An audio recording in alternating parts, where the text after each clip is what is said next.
When you ask somebody, how was your day? Oh, I had a busy day. That's great.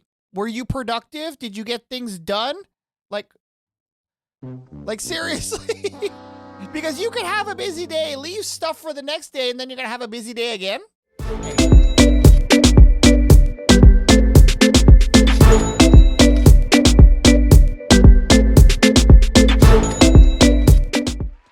What's going on, guys? Your boy RedpillCanuck back again with another YouTube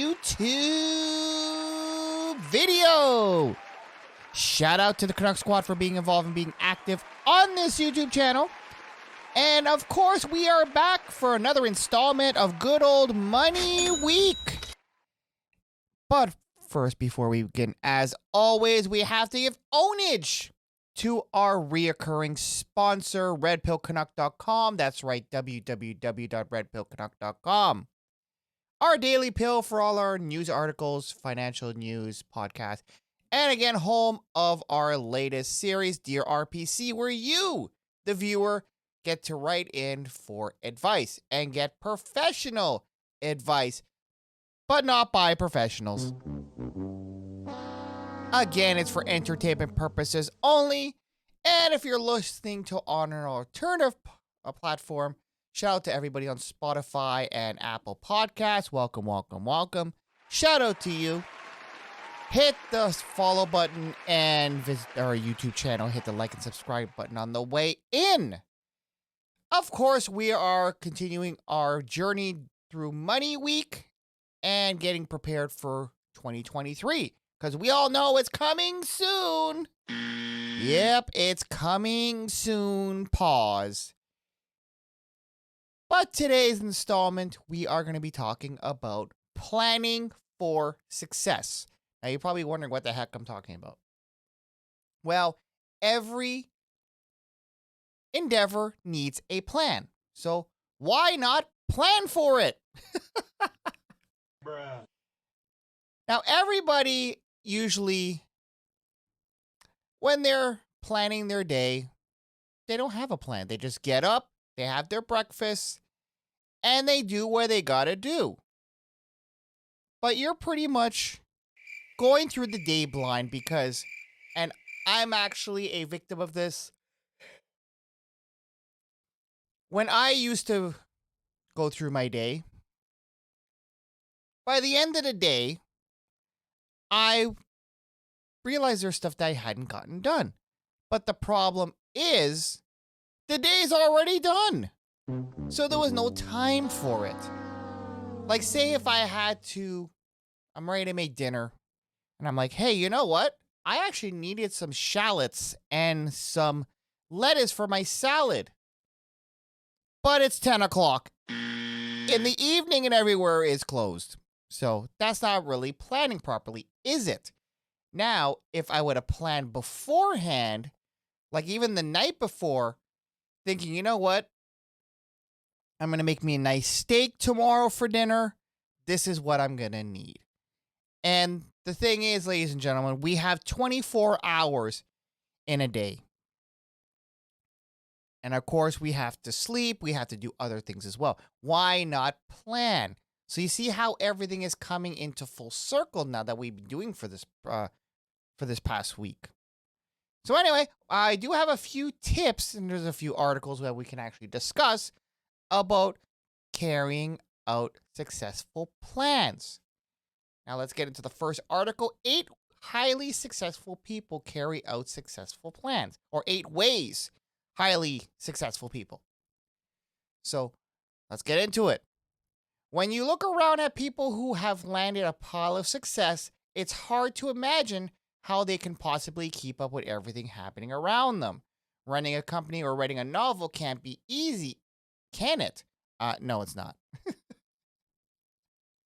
The truth is that they simply know how to create successful plans that translate into successful goals. And here is actually, there's 8 of them. So we're going to get into, right off the bat, we're going to get into the first 8. Saving decision-making for important things. We're going to talk about Obama here. Only wears blue suit or gray suits. Zuckerberg's uniform is a gray t-shirt and jeans. I actually noticed that. And Steve Jobs wore a black shirt turtleneck with blue jeans almost every day. Highly successful people simplify their wardrobe and minimize the amount of decisions they have to make. Interesting. I never actually thought that was part of it. I thought they just like what they wore. And I'll give you another example. Shout out to Coach Gray Adams. He actually usually wears just a black t-shirt. So I guess this is the same thing that what Steve Jobs does. Interesting. Only a few decisions truly matter when you want to plan to succeed. They've internalized that every decision doesn't have an optical or perfect, or has to be optical or perfect, would freeze them to make quick decisions most of the time. They automate and simplify decisions. So with the clothing thing, for example, I actually never thought of it, but a lot of people usually spend most of their time in the morning planning what to wear and what's going to match with what. So there's two things you could do. You could either plan the night before what you're going to wear and just lay out your clothes and do it that way before you go to bed. Or, like these guys, you can actually make it simple and just pretty much wear something that's similar and that you're used to wearing all the time. Interesting.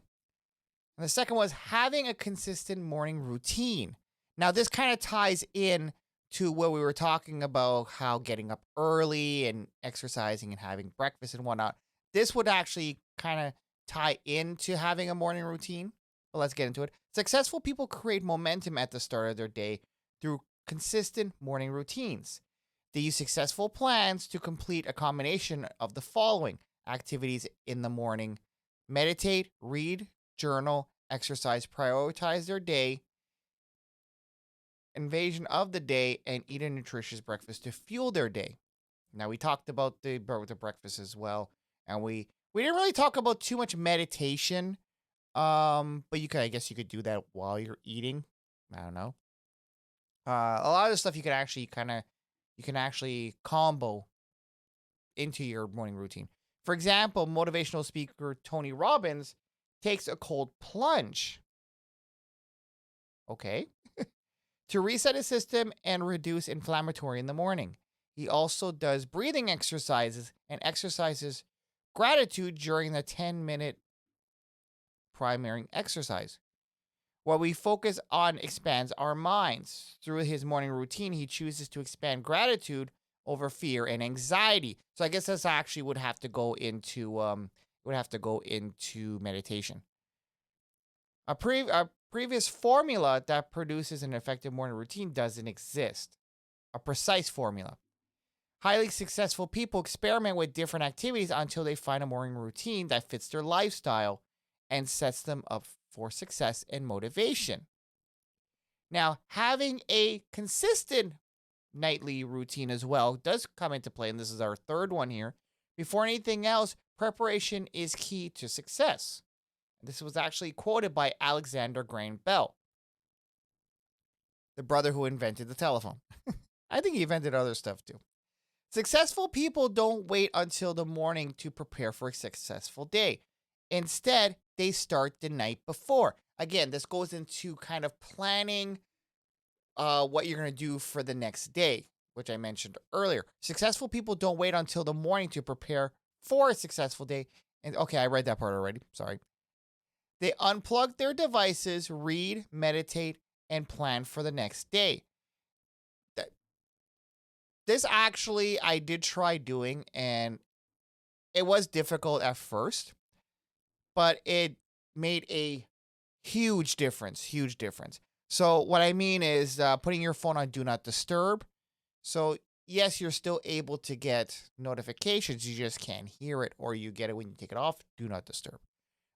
This allows you to kind of wind down your day and basically, you don't have that anxiety. So all you guys scrolling through Instagram and tickety talk and watching my videos, by the way, hit the subscribe and like button if you haven't already. Before you go to bed is not really recommended because obviously your brain is still working. What you want to do is you kind of want to wind down. They wake up relaxed, stress-free because they already designed a blueprint for a productive day. Successful people understand that successful plans only are implemented when they're coming off a good night's sleep. So again, this is making sure you do get enough sleep. Again, we talked about this on Monday. One of the major differences between highly successful people and average performers is detailed and strategic planning. Successful people spend more time thinking about their big picture and goals and ideas. So you're thinking about the whole thing as opposed to the little details.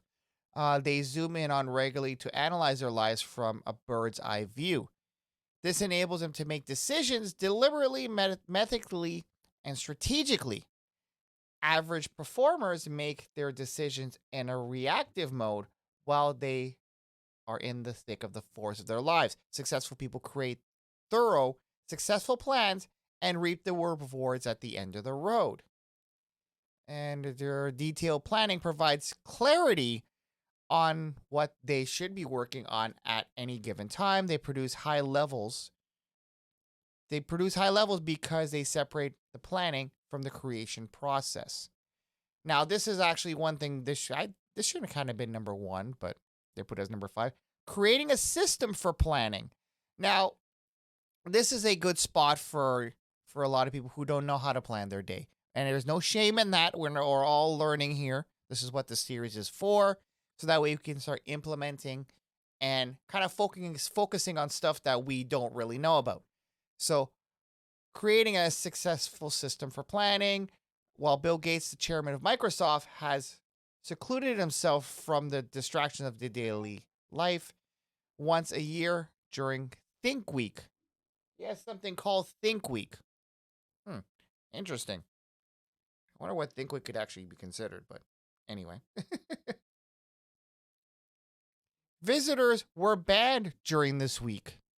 He reads many papers. His record was 112 about Microsoft, as well as new ideas in technology during Think Week.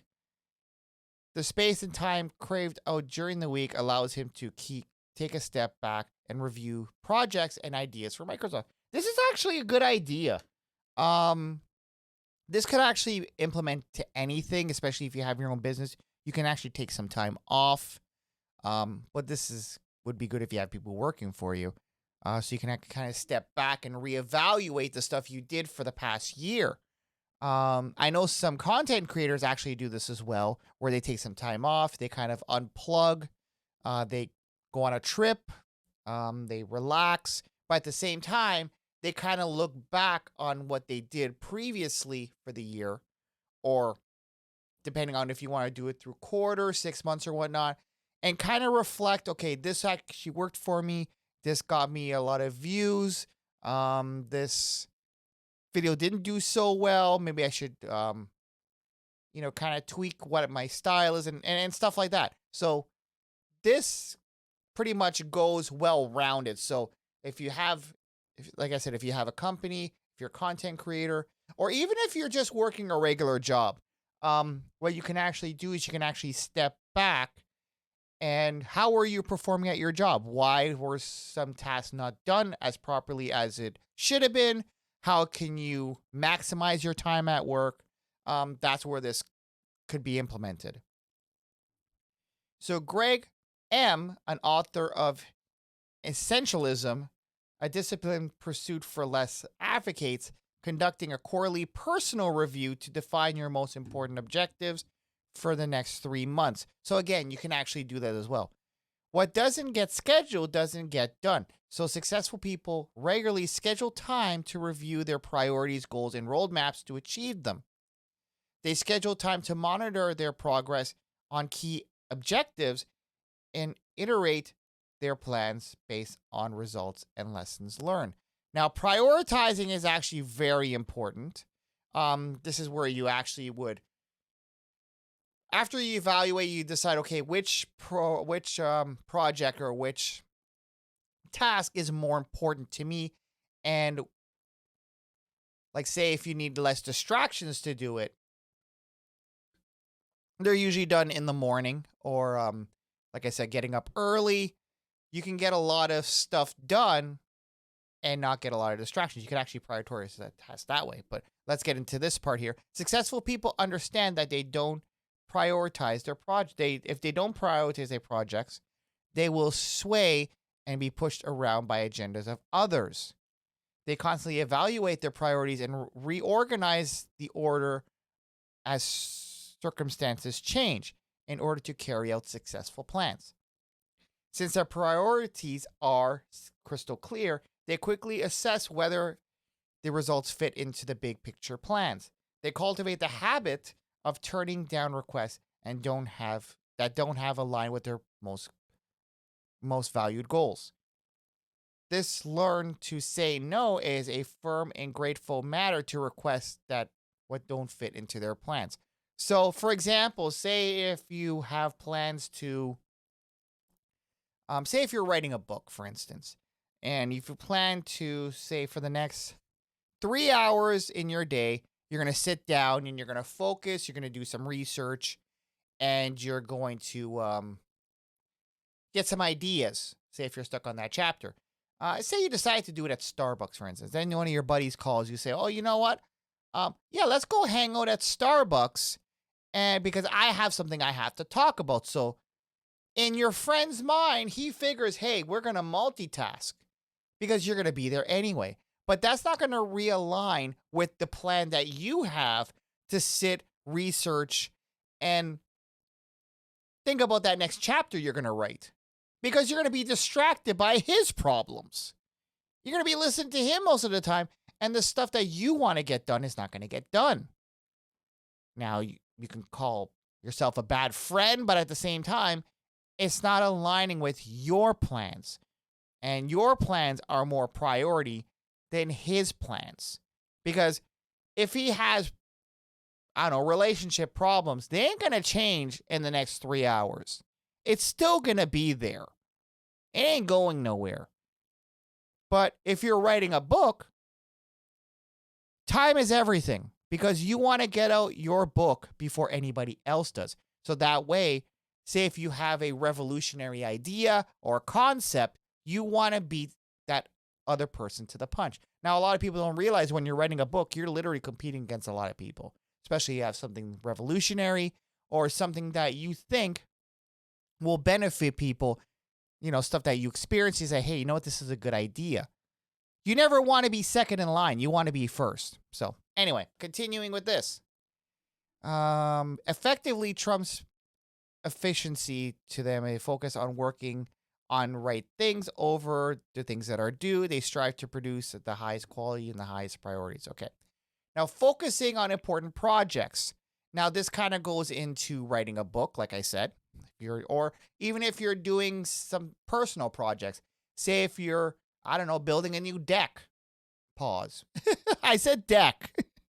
In your backyard, or if you have anything else to do. So, and there's a quote here: most of us spend too much time what is urgent, not enough time at what is important. Interesting. So this kind of ties into prioritizing, I guess. Okay, and the seven habits of highly effective people, Convey, which is the one who quoted this here, lays out a quadrant of what the following categories: urgent and important, not urgent and important, urgent and not important, and not urgent and not important. So there's a quadrant right there. So what you can actually do, whatever you have planned, if you have trouble, you know, evaluating its priority and importance, you can actually create this quadrant here. I probably will create something like this as a template for you guys, and I'll probably do it this weekend and kind of put it in the description box. So if you watching this video now, it ain't gonna be there because I need time to do it. But I will kind of put it. I'll probably put it in some sort of package, which you guys can download. I'll probably put it on my community tab, and you just gotta type in your email and download it. It's gonna be free. Don't worry. I just want to help you guys out here. So on the other hand, highly successful people focus on activities that are important and that are not urgent. These activities don't yield instant results. However, they produce massive long-term results through successful plans. And the last one here is using willpower wisely. And willpower is a limited resource. We make decisions, run errands, and work on various projects throughout the day. Our willpower is depleted. Successful people leverage a full tank of willpower in the morning by working on their most important projects first. So willpower is, I actually thought of it as something different, but I like the concept that they put here. Just think of your day as, or your willpower as well, as a car. So you're going around, you're getting whatever stuff you have to get done. And obviously, when you're driving your car, your gas is getting depleted. So you're not at a full tank anymore. This could also be implemented, say, as motivation. Because you notice when you get towards the end of the day, like say in the evening time, sometimes you feel lethargic, you feel lazy, especially if you're getting up in the morning early. So your motivation is not at 100% as it would be in the morning when you had a full tank.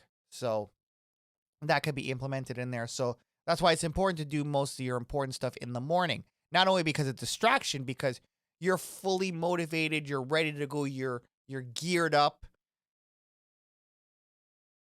I know I am in the morning, but that's just me. In the morning, the stresses and obstacles that arise throughout the day haven't cluttered your mind yet. So take advantage of their fresh and clear mind. In addition, take advantage of the lack of distractions in the morning, like I said, and get a head start into the world and make progress towards the most valued goals, resulting in successful plans. So we don't need to read the final thought, really. Well, you know what? What the hell? We'll read the final thought. There's only a few lines anyway. Successful is pretty much the summary of this anyway. Successful people don't have superpowers to help them get things done at a level that's unreachable from the rest of us. So basically what they're trying to say is that we all can do this, rich or poor. So has nothing to do with class, ladies and gentlemen. So you can't say I'm poor, I can't plan. No, that's cap. Anybody can plan their day. It's simple, but a lot of us neglect to do it. Either, now let's be fair. I'm going to be fair here. A lot of us just don't know how to plan. We get up in the morning. We think we have so much stuff to do. And you ever heard a person say, you know what? I have a busy day. And I think I mentioned this in a few of my other videos that I never like the word busy. I don't like that word. I like the word productive because anybody could be busy. Anybody could have a busy day. But the thing is, though, are they having a productive day? Now, production means getting stuff done. So you have stuff that you want to get done, and they're actually completed. A busy day doesn't necessarily mean you're going to complete the tasks that you have at hand. Having a productive day does. And planning your day will have a better result in having a productive day. So that way, you're not that person with the busy day and running around with a chicken with no head. Sorry, my buzzer is stuck for some reason. I know it's out of context, but you know, I had to put the buzzer there. Because a lot of people usually say, "Oh, I have a busy day." That honestly, that drives me nuts. Because when you ask somebody, "How was your day?" "Oh, I had a busy day." That's great. Were you productive? Did you get things done? Like seriously? Because you could have a busy day, leave stuff for the next day, and then you're going to have a busy day again. Anyway, that's just me. That's one of my pet peeves. Yeah, I'm just going to leave it at that. Now, we do have another article here. I think this is actually the same thing.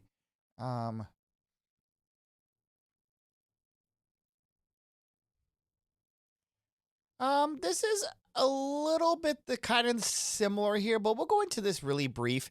I didn't realize it was this similar, but there was a few points I kind of want to take out of here. So again, the first aspect would be to think ahead. So this is basically plan the night before. Embrace ritual. So this again, we didn't mention this. So yeah, this is pretty much similar. Find tools that is actually, this is actually what I wanted to point out. So what you can actually do is find tools that will work for you. So a lot of people kind of go the old school way when they're planning and have a list. Some people write a list. Some people have a planner book. I actually have one here, but I can't really show it because I'm animated. But I do actually have a book here. I have a book right here. So what I usually do is I usually write the stuff that I have, and it is dated and whatnot. I usually write my plans there, like what video ideas I have for you guys. So I guess I'm kind of revealing some of my secrets. That's how I know what videos to do for you guys, because I already have a concept which I want to do. But say if a news story comes out that just drops, I'm able to kind of move stuff around. That's how I'm able to produce videos every day for you guys, because some people ask me, RPC, how can you produce videos every day? Because I already have a plan. Oh yes, I got a plan.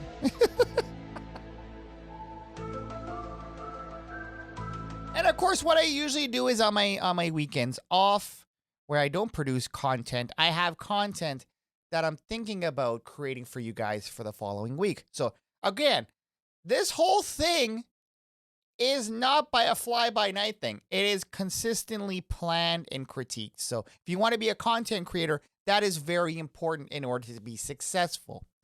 So some people actually use managing apps. I actually use a few apps as well. But I kind of like old school because with apps, with technology and whatnot, when you go into the wind down stage, when you kind of wind down your progress, towards nighttime, when you start to turn off your devices and whatnot, it's kind of hard to turn down your device or turn off your device and then have your app there because you have to refer to it. At least with, when you have a hard copy, like my book over here, you basically are able to flip through the pages. You can make modifications before you go to bed. Now let's see if there's anything else. So set boundaries. This kind of coincides with what we talked about. Take massive action. We kind of talked about that. And prioritizing yourself. Yeah, we talked about that already. In regards to meditation and whatnot. And your own personal mental health. Yeah, we talked about it already. So, yeah. So there is another one here. I just want to make sure that this is not the same thing. This is kind of similar, actually. Yeah, this talks about breaking down talks about adding to, you have to do task list. Yeah, this is pretty much the same. The reason why I kind of pulled up 3 articles because some of them have different tiny segments or their own input. This kind of talks about. Oh, this one kind of puts a little bit of a visualization to your checklist.